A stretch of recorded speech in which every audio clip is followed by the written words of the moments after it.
para que me coñezades, chámome Adrián Suárez Mourinho, son doctor en comunicación, dou clase de comunicación digital en UNIR, en CESUGA, en EBF, e logo tamén traballo como freelance para ciencias de comunicación, tamén son periodista especializado en videoxogos, traballo en 3D juegos.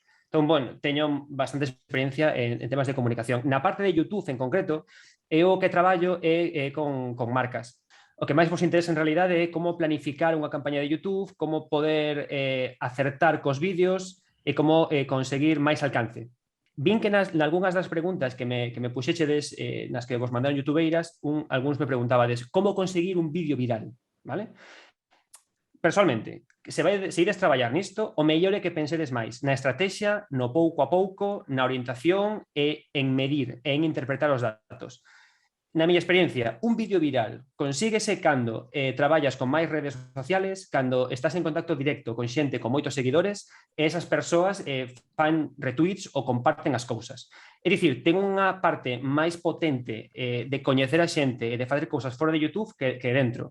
Por iso, cando traballamos con marcas e cando queremos facer comunicación en internet, o que confiamos máis en YouTube é no SEO, é en acadar tendencias, é dicir, en conseguir lanzar vídeos que ao longo do tempo xeren clics a medida que pasa o tempo ou en acadar aparecer nunha tendencia concreta e xerar moito impacto. É dicir, non hai fórmulas máxicas, todo é a golpe de traballo, a non ser que estiverades na primeira etapa de YouTube, onde non había nada, onde todo era campo, entón era sinxelo. Pero agora toca medir, planificar e traballar como desgraciados. Que ferramentas temos que usar para traballar con YouTube para posicionarnos ben e como acadar o máis importante que é os títulos dos nosos vídeos e o contido que vamos a ter, vale? Entón, o que vou facer agora, esta clase non vai a ter PowerPoints, é todo práctico, así que moi atentos, meus meniños. Imos compartir pantalla e imos ir directamente a Google, vale? Entón, o que temos que facer cando queremos traballar sobre un tema é primeiro pensar como podemos comunicalo ben, que é o que a xente está buscando e como podemos funcionar con el. Por que credes que YouTube é unha ferramenta tan interesante cando falamos de posicionamiento? Porque YouTube é de Google, vale? Entón, calquera cousa que traballemos en YouTube pode aparecer en Google. Por exemplo, este vídeo que fixen fai un par de semanas, vale? Entón, o que fago con isto é poder aparecer en YouTube cando alguén fai unha búsqueda. É dicir, xa non só é pensar en como podo aparecer en YouTube ou como podo ter máis alcance. É pensar en como podo buscar títulos e como podo crear vídeos que me xeren clics a largo plazo. Vale? Cal credes que era o primeiro lugar para buscar títulos interesantes para traballar facendo vídeos de YouTube? O autocompletar. Teño esta opción e tamén teño esta opción de aquí en baixo. A vedes? Todo isto son cousas que a xente está a buscar. Entón, se eu quero facer un vídeo sobre historias en videoxogos, sobre xogos, eu podo ir aquí directamente e podo traballar con estes títulos nos meus vídeos para poder poñelos aí. Eu o que fixen foi iso. Entón, se eu comenzo a facer unha estrategia na que penso ben en SEO e vou colocando aquí estes vídeos e busco, sobre todo, termos que a xente non está empregando, eu podo facer que, primeiro, funcionen os meus vídeos no momento que os lanzo para os meus seguidores, pero que logo podan ter sentido a largo plazo, vale? Porque un vídeo custa moito facelo e non podemos só pensar en vou facer un vídeo sen máis. E o bo que ten estas estrategias é que todos os termos, todos os términos que estamos a pensar, todos teñen unha forma concreta na que a xente os está buscando. Entón, nunca podemos facer títulos por facelos. Temos que facer títulos pensando en como a xente os está buscando.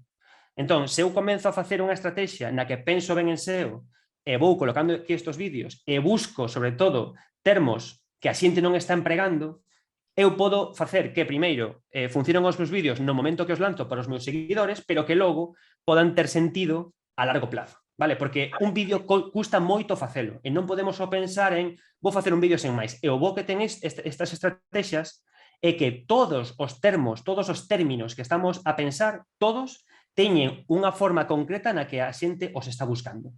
E unha primeira forma de conseguir estes datos é tan sinxelo como Dillago, o autocompletar, e tamén a través das búsquedas relacionadas. Fixadevos que Google o que fai é que cando alguén fai unha búsqueda, vale? Ofréceme o que ele entende que é máis relevante para esa búsqueda. Entón, a primeira cousa que Google vai mirar para ver se iso é relevante é mirar os títulos das cousas. Vale? É así como pouco a pouco, picando con moito agarimo, conseguimos encontrar esos termos que ninguén usa e que nos imos transformar en vídeos. Vale? Entón, primeira cousa, cando eu preparo unha estrategia de vídeos en YouTube e quero falar sobre algo, o primeiro é meterme aquí, facer este xoguiño e atopar as claves para facer títulos que funcionen, porque os títulos son fundamentales para SEO. Pero o orden correcto é poñer o máis idóneo para posicionar aquí e o seguinte aquí. Este é o primeiro paso.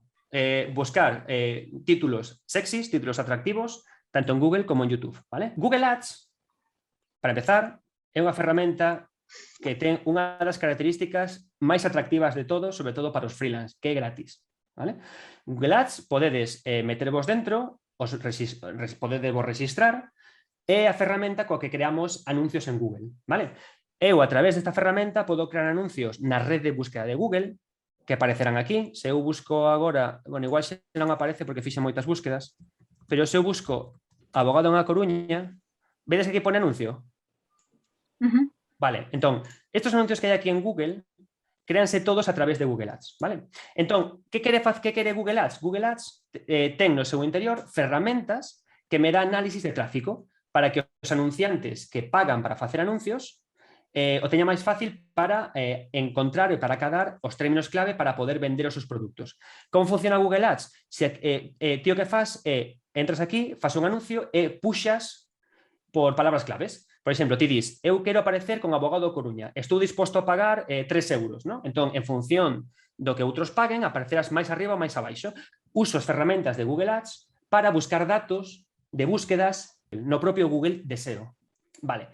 Entón, non pensedes en Google Ads, neste caso, únicamente como unha ferramenta para facer anuncios, vale? Tomadeola como unha ferramenta gratis, que como nos gusta a palabra gratis, para atopar volúmenes de datos de cousas que podo facer, vale? A clave é facer unha campaña, parala e logo chegar aquí. É únicamente a emprego para medir cousas, que todos os datos que saquedes de aquí os metades nun Excel, vale? E que teñades sempre unha estrategia de contidos a largo plazo basándose en datos. Mirade, Google Ads ten dous opcións. A primeira é descubrir novas palabras clave, é dicir, descubrir novas claves para os meus títulos de YouTube, e a outra, que é moi interesante e atractiva, é as previsións. As previsións é que Google, empregando información que el ten de Big Data e de cousas nazis de Google, o que fai é que faivos unha previsión de que se vai buscar no próximo mes. Vale, entón eso está genial según nos sectores nos que traballedes. Se facedes, por exemplo, vídeos sobre moda ou vídeos sobre temas que teñen temporalidade, aquí ides a topar moitas pistas, pero quizáis para facer vídeos de YouTube interésenos máis o promedio de búsquedas mensuales. E que a veces atopamos palabras claves que non nos esperamos, porque neste caso, ok, pero moitas veces imos traballar con YouTube para atraer visitas que fagan interaccións nos nosos vídeos, para que vayan a comprar algo, entón temos que saber exactamente cales son os termos que máis están que a xente máis está disposta a pagar por eles, porque en principio podenos dicir con eso que son os termos que máis rendimiento nos dan. Hai xente que está pagando moito pola palabra clave juegos en línea. Por qué? Entón, nós temos que tomar decisións e temos que pensar por que estará pagando a xente por juegos en línea? Porque pode ser tendencia, porque pode ser o que a xente máis está buscando. Entón, eu se quero facer un vídeo sobre videojuegos, eu o que quero é, como o meu vídeo de gases en perros, buscar tráfico, podo empezar a buscar por juegos en línea. Tedes aquí unha inmensa fonte de inspiración para facer os vosos títulos. Twitter, a día de hoxe, é o lugar perfecto para buscar tendencias. Vir aquí a que está pasando e orientar sempre os vosos vídeos o que está ocorrendo agora mesmo. Agora mesmo teria que traballar en algo como Ubisoft ou como Dune ou empezar a buscar a través de Twitter que é o que están contando, de que están falando os principais comunicadores do meu sector para fixarme no que está sendo tendencia. Vale? E con iso conectar co meu tema. E ademais, Google, cando ti sacas un vídeo ou un contido en internet, Google o que fai agora, xa leva un tempiño facendo, é que promociona e potencia o lanzamento novo. Instagram cambiou moito as cousas. Instagram ten un algoritmo que o que fai é que cando ti lanzas un post, mide, para saber como ten alcance, mide a reacción directa de toda a xente cando ti o lanzas. Se ti sacas un post en Instagram e de repente ten moitos comentarios, moito tempo de lectura de post, moito tempo de pasada de imaxes ou moito tempo de visualización de vídeo e moitos me gustas e moitos comentarios, digamos que como xogar a que non caia a pelota. Entras vai se mantén no tempo, vale? Entón, que é o que fai Google tamén e Twitter e Discovery cos novas cousas que lanzamos en vídeo en YouTube? Dalle paso ás cousas novas e dalles un pequeño marxen de tempo para ver se teñen ese xogo, esa interacción. Entón, que pasa? Que se nos lanzamos cousas que están en tendencia, que teñen interés, que a xente está buscando, é máis fácil que consigamos esa repercusión. Pero é para que intentades ver que cando sacamos un vídeo temos que intentar combinar as tendencias con tamén a presencia na nosa cabeza das cousas que van a funcionar a largo prazo. Se sigues uns pasos e logo mides os teus pasos realizados co análisis dos datos, melloras pouco a pouco. E esa é a única forma de mellorar en redes sociais en todo o que fagades. Vale, Google Trends. Se eu poño, por exemplo, Netflix, vale? Como término de búsqueda, o que me vai dicir aquí me dá un interés ao largo do tempo, no último día, de como vai crecendo. Entón, se me está dando aquí, por este tema que eu estou traballando, se me dá unha pista por horas, eu os acabo de dicir que é importante sacar vídeos de YouTube nos momentos de máximo clic. Se eu teño que facer un vídeo agora de Netflix, en que hora o lanzaría en YouTube? Pois seguramente un pouco antes dese pico, non? Exacto. A regla é que cando hai máis interés hai que sacar o vídeo. Pero se todo o mundo fai isto, non pode ser interesante buscar tamén os momentos valle, os momentos no que se supone que non hai tanto interés, porque nese momento hai menos xente sacando vídeos. Entendedes? Entón, eu o que fago moito é xogar con ambos períodos. Por exemplo, en España, por norma xeral, os momentos, as mellores horas para YouTube e para SEO e para o que sea, son ser das 4 da tarde, ás 6 da tarde ou ás 10 da noite. Son ser momentos que, polo xeral, as cousas funcionan moi ben. Sabendo isto, tedes que probar tanto coas horas de maior pegada coas horas valle. Xogar buscando esas palabras nicho a través das buscas relacionadas e xogar coas tendencias. En base a iso, cruzades datos e ides probando para ver o que mellor funciona. Cando estamos falando de títulos, tamén é moi importante que controledes como se chama o voso canal. Vale? Por que? Porque cando alguén pincha aquí en buscar e vos busca, tamén poden aparecer como resultados non só vídeos, tamén listas de reproducción e tamén títulos dos propios canales. É importante que enchedes a parte de descripción. Pero como podemos facela que teña sentido e promocionar e facer que as nosas búsquedas sean mellores? O que tedes que facer aquí é buscar as palabras claves de Google Ads super importantes, as máis gordas, as máis tope de gama, que teñen máis búsquedas, e as metedes aquí, sempre con un pouquiño de cariño. Por exemplo, o recuncho gamer non pode apestar a SEO cando está aquí en descripción. Como funciona isto? Le das a buscar, Google lanza os seus bots por todo YouTube. Tiqui, tiqui, tiqui, tiqui, tiqui, tiqui, e recopila datos.